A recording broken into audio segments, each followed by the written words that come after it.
你哋問我哋攞3億，絕對唔係問題。到問題出係咩啊？嗰個戲嗰度啊 ，UFO 離奇命案，即係我老細呢啲外星人又要做反派啊？有冇搞錯啊？唉，你哋又係嘅。我而家全世界拍戲都講緊多元文化共融噶嘛，荷里活啊都講緊 DEI 啦，有乜理由啊要問 E.T. 神攞錢，仲要寫到佢成個衰人咁先得㗎嚇？你哋一啲都唔識得為投資者着想㗎喎。唔係，阿 E.T. 神其實就咁嘅，我哋改呢個戲名咧，其實都係嗰啲無知嘅地球人咧去買飛睇嘅啫嘛，係咪？咁所以其實成部戲咧都冇外星人做壞事嘅。冇錯啦，其實成部戲咧都係講緊我哋啲人類啊，勾心鬥角，然後咪就係局中咯。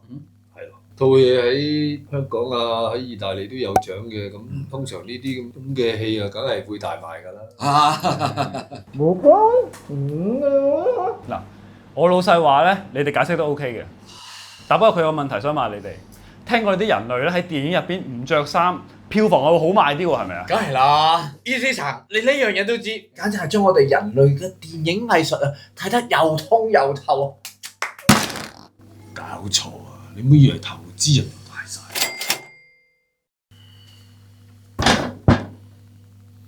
但係咧，我哋都係一個女仔嘅思維嘅啫。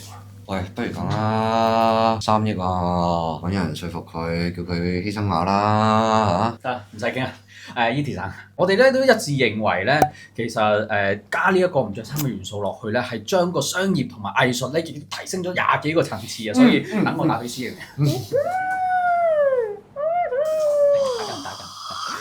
嚇！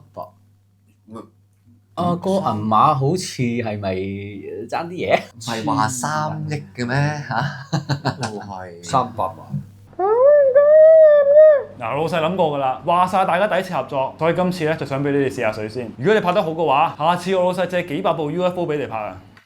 E.T. 神真英明嚇！而家係呢個電影嘅寒冬期，你都仲肯抌300萬嚟俾我哋拍一流。喂，好心你哋幫投資者着想下。但係咁嘅 E.T. 神其實咧得300萬嘅話，冇可能叫思穎為藝術犧牲嘅喎。我再同你傾啊。咁犧牲邊個好咧？不如咁啦嚇，邊個最為投資者着想嘅，就犧牲邊個咯。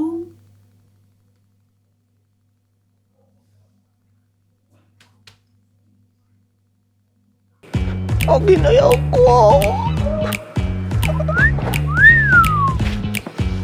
希望觀眾可以見到我哋呢一個做乜唔講啦？你咁樣講出嚟，咁好似有啲劇頭。